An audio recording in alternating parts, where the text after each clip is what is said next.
5 years of fucking entrepreneurship in 60 seconds. Let's do it. Number one, everyone loves the idea of being their own boss until they realize their boss is insane and never gives days off. Number two, you don't need more motivation. You need a plan, a calendar, and to stop watching 3-hour podcasts about grind culture. Number three, 90% of your success is just surviving the months where you make nothing and still show up like you're fucking rich. Number four, friends will disappear, family won't fucking understand, and that's okay. Vision isn't a group fucking project. Number five, multiple streams of income. Sounds sexy until you're drowning in 5 unfinished projects. Just focus on one, master it, and then work on another project. Number six, customers don't care how passionate you are. They care if you fucking deliver. Passion doesn't pay invoices, my guy. Number seven, burnout isn't a badge of honor. Take breaks before your creativity files a fucking restraining order. And last but not fucking least, you don't need to fake it till you make it. You need to learn it till you fucking earn it. Saved you $20K in fucking mistakes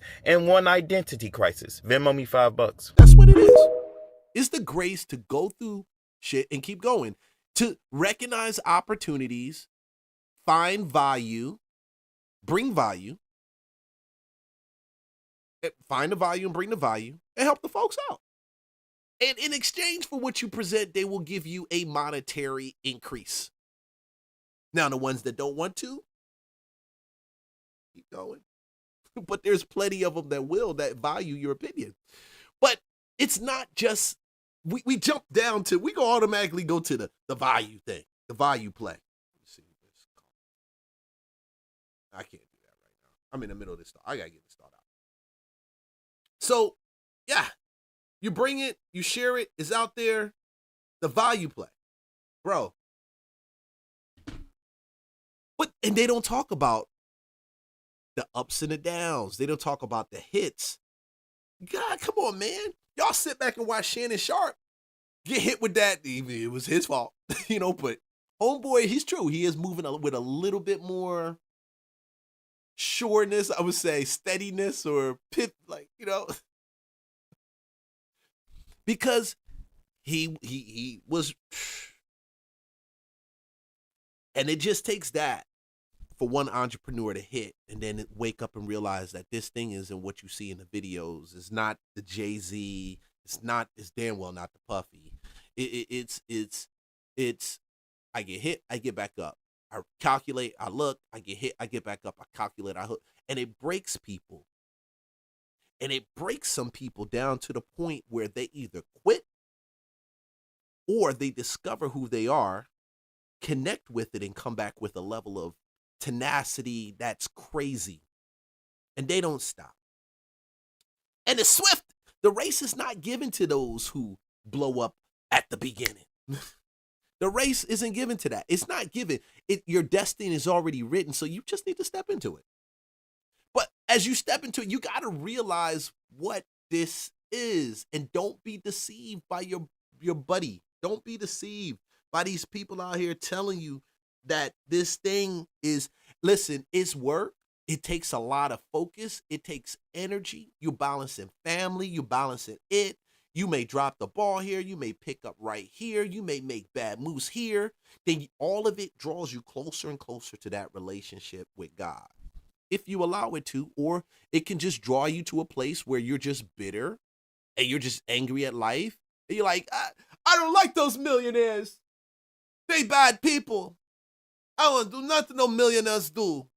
They millionaires. Funk them. Somebody give me some, where I get that welfare check from?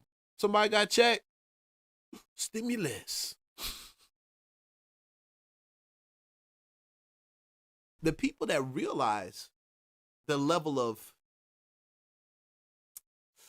sheer fortitude that's necessary, the relationship, the understanding of knowing who you are, not just knowing who you are, but embracing that you're loved beyond any of your faults or your failures, the times you dropped the ball, times you let those niggers in, the times you let them in. Yeah. Because you got to be more protective of your space and the people that surround you. You're a different type right now when you say you truly are walking in that level of entrepreneurship.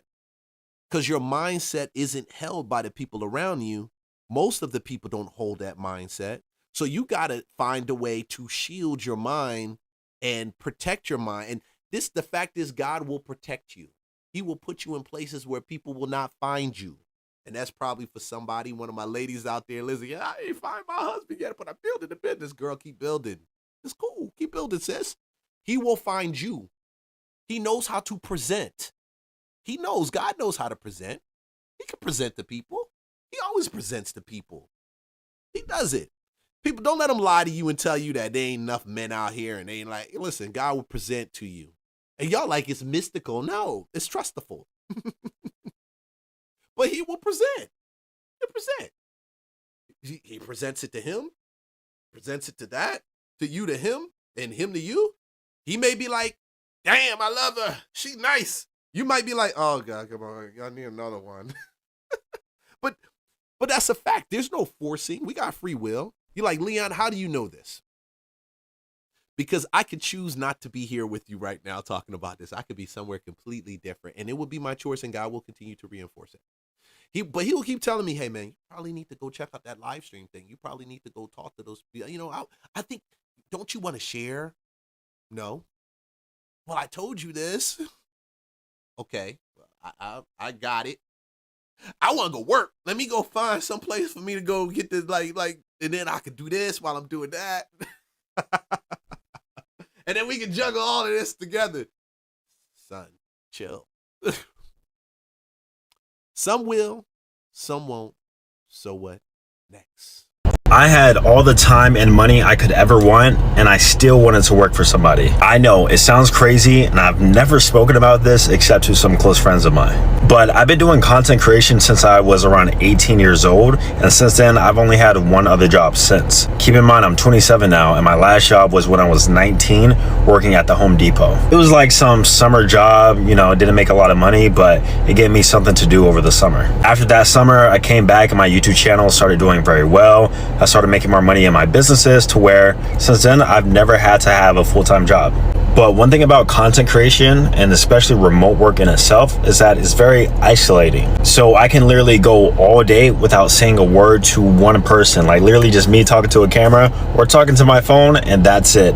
I go to the gym, go to the store, come back, make videos, and that is the day in itself. Now, coming from a college environment where I was always around people to now in my adult life, that was kind of a big shift. And when I would get around friends, you know, they're telling me about these crazy stories that happened at work, or this happened, that happened. Maybe they're telling me even experiences with girls who they got in with at their job and how they're meeting this so-and-so amount of people. I almost became envious of the social aspect of what it's like to have a job. Trust me, I hate the idea of probably just working for somebody and having to clock in and go to a job you hate, but I wasn't even looking at it from that perspective. I saw it like, hey, at least you have stories and experiences you can share, whereas me, all I did was train chess and talk to a camera all day. And I remember it was probably like 2020, right before the pandemic, I was actually considering getting a job at Foot Locker as a sales associate, because not only did I want to train my sales skills, but I knew that job would allow me to meet a lot of people and from there just gather different experiences. I've also considered working at a nightclub, you know, at the door, or maybe even being a bouncer. I had so many ideas in my head that I wanted to do that I actually was going to follow through with. It's kind of like how somebody aspires to be famous, and then once they actually reach the wealth and fame, they actually don't want to be famous because they realize the social constrictions that come alongside with that. All in all, every part of human life is important, from financial all the way to interpersonal relationships and your social life. So just know, as a content creator, you're going to have to put a little bit more effort into the social areas of your life if you don't want to go crazy. But it's just funny how we always want what we don't have. Some other person will honestly kill to trade places with me, but you know, sometimes that's just the way it goes. It's just the way it is. Things will never But change. also, most of the people That's just the way it is. Oh yeah. Adapt, overcome. that is glamorizing it, the point of glamorizing it is always going to be to sell something. To sell something. Yeah, it's not being true and being honest with people and telling them about the hard parts. The hard parts is what you need to know first, because before you start this, you need to know what you're in for, or else the comfort and the security of a job, a good paying job, might be for you, and that's not a bad Ain't thing. nothing wrong with that. That's nothing wrong There's with nothing that. wrong with that. You know, like during the pandemic, early pandemic, it was like nobody was really working like that, and it was like entrepreneurship. It looked lit on the ground, but the conversation around it is not all the way authentic because most entrepreneurs are not really breaking down to people how difficult this really is. You know what I'm saying? You can have some crazy months, and you can have. They won't tell you how difficult it is. I've had $50,000 months and then negative $1,000 months. They don't tell you how crazy it is, and it doesn't stay like that. But it does. It doesn't stay like that if you unless you stay like that, then it stays like that. And a lot of people never said it. They didn't tell me how challenging it would be to be a real estate agent, to grow like business, and then even the people you pay to actually tell you about your business and how to grow the business, they in most case gave you fluff, and then you're trying to figure out, hold on, okay, I'm doing this, why isn't it working? Because really what they gave you was some in a bottle type of solution that was bullshit. It really was. And they didn't think it was, but if they've been practicing it for the last 10 years, they still think that it works when they practiced it 5 years ago, before they started coaching. So, hey, this is one of those sports that is you just got to get in. You just got to get in. Low months. Yep. And sometimes you can have droughts that last an extended period of time. And everybody's not built for that. Mm-hmm. So, and if you're not built for it, the first thing you're going to do when that happens, you're probably going to run right back to your job, quit your business. Anyway. Yeah. Mm-hmm. Oh, yeah. I thought about a job. Every single person. I thought about a job. I actually went back and I did this thing with this. And it wasn't that I was really deficit. I should have been doing more deals. And somehow, stuff happened. Deals went bad. People got under my skin. I got upset. I don't want to do real estate no more. So I went to go work for a tech company. Nah, you don't fit right here. No, we don't train them to do that. But it works. This is the way. Oh no, we got to stick to this SOP right here. This is the SOP. That I know that's ran a successful business has thought to themselves at one point, a 9-to-5 wouldn't be that bad. They all have, and if you haven't, you have a hobby, you don't have a business, because running a business is miserable. It's terrible. It's so lonely, it's so stressful. I love it, but it's miserable. People glamorize business owners as if it's this super awesome, nice lease. It sucks. It's miserable most. Now, he's going really far in. It doesn't suck. I mean, why would you do something that just sucks, period? No, it's not that. It's not. It depends on what you got on the line. It just depends. It depends on if you did your due diligence, if you planned it out, and even you could plan it out perfectly and it's still not nailed. But still, it depends. If you see the opportunities, it just depends. But it doesn't suck. Honestly, it doesn't. But it does sometimes. You're like, oh, damn. I just want to get to that next level. Time. The times where it's good, though, it's awesome. But it sucks most of the time. At least with a 9-to-5, you're getting a paycheck no matter what. I work most of the time for free. If you run a business and you need someone to suffer with, follow me. I just started a brand new business, and I'm going to be suffering for a while. Hey, I say some people don't belong there. But hey, he may just be suffering for a while. Who knows? I don't know what type of business he got. I had great times. I had bad times. And why do we still do it? Because one thing a friend of mine said, which was, he's another entrepreneur, investor, real good at what he does, man.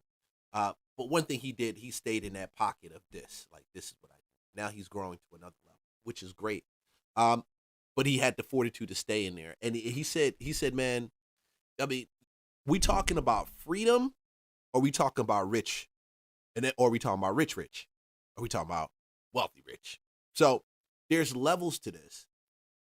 Some entrepreneurs make enough where they can experience the freedom of just traveling and living this place and do it. They may not make a ton of money, but it's good enough where you don't have to clock in, and they can also add on to it. And some of them are just happy like that, because there's a space you do go to when you make a certain amount of money. Yeah, that's true. You become a target, and there's a lot of other stresses and work that go with it. You got to decide that for yourself. There was a point in time where I just wanted freedom, and I thought what I had was freedom. It was okay, but it wasn't like freedom. You know what I mean? It was cash flow coming from a business freedom. It wasn't freeing. When I understood that freedom is not just my freedom, but it's the freedom of like my whole clan, my whole family, like I need everybody around me to be free, then it's like, okay, we need to change the way we're doing it. And then you start looking at what you're doing, what your business model is. Then you're like, man, look at the foundation. Is this foundation strong enough to build this for all of these people, either now, in the next 5 years, or 10 years? And then you look at what you're doing, you say, this ain't gonna get us there. I mean, it may get me there. I may be comfortable, but I need everybody to be comfortable, God. What we gotta do, how we gotta change it, then God be like, hey, this was just the beginning. I just want to show you what we building on top of this. This is because this is just one piece of it. And that's my faith. You can have whatever, if that's, you don't believe in God, that's good for you. God bless you. May his face shine upon you. He causes the sun to shine on the just, the unjust.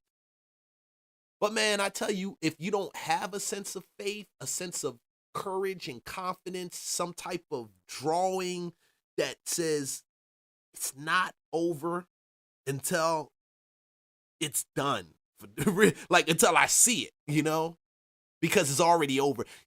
There has to be a sense of destiny.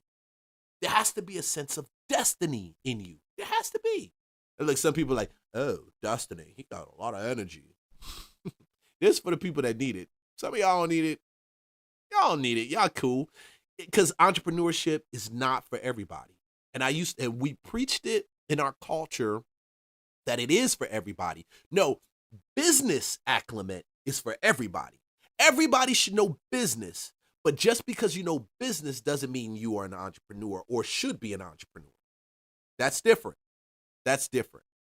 Social media glamorizes entrepreneurship and running a business so much because no one really shows like, hey, here's me working on my desks for, 8 days in a row. You don't really get weekends. There's not like Saturdays or Sundays don't exist. I haven't left the house in 4 days and I've only hit the gym once in the last 5 days. I've probably had a collective 3 meals maybe, all ordered on Uber Eats by the way. And I probably had 100 Zins and 10 protein bars. I'm barely getting any. You guys could probably see it in my eyes. I'm like a World War II shell-shock veteran. If you want good shit out of life and you want to live like a really rich person that does a bunch of cool shit, you're gonna have periods where you're fucking killing yourself for work. And that's what it is. No one really fucking shows that. It's all, here's the Lambos and college is a scam. You know what's a fucking scam? Entrepreneurship. How the fuck am I content with avoiding a 9 to 5 when I'm working fucking 7 to 3 a.m., bro? That makes no sense. My man is right. He right. He like, I'm trying to avoid a 9 to 5. I'll be up at 4:30 at night, and sometimes my wife be like, yeah, listen, you need to go to bed. I'll stop at 5, 6, whatever I'm building, whatever I'm doing, whatever I'm creating, whatever I'm promoting, whatever I'm putting out there, whatever I'm getting ready. Sometimes I'm like in a season of just building, like blah, blah, blah. I'm like, oh God.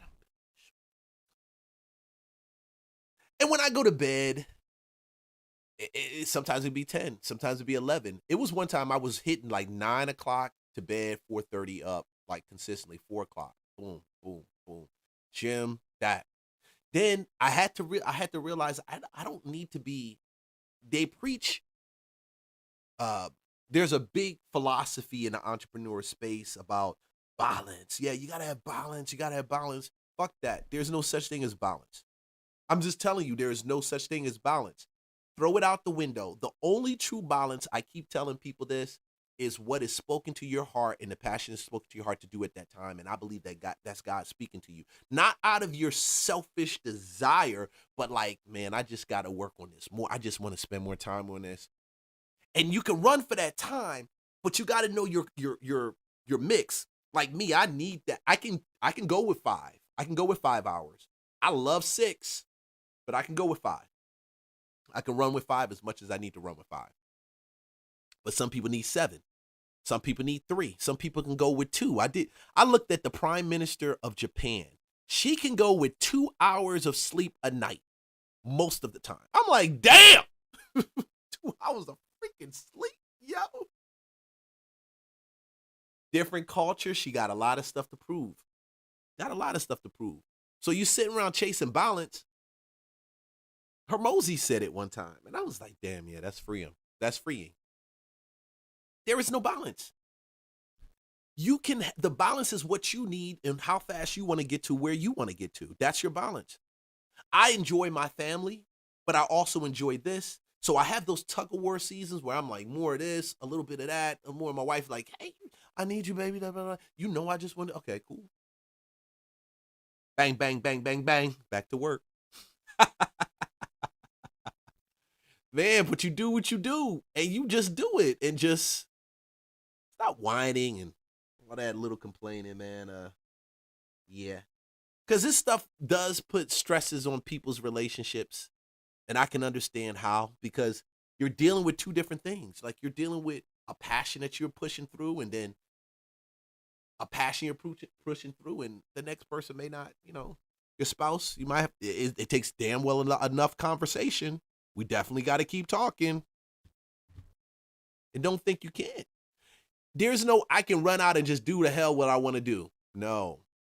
So if you're young and you're building, oh my gosh, build hard, build fast, commit, go down, do it. You get a family, you got responsibilities, and those shifts that take place, and people want to make it seem so crazy. No, it just requires you to be of a listening spirit. Like, you just got to sometimes you gotta trust your gut. You gotta realize you don't need to be in the computer, you need to be in the bed. You know what I'm saying? Sometimes you don't. And that's okay. That's okay, because this is your race. This is your race. To believe that everybody has the same race, oh boy, that's a lie. Straight up lie.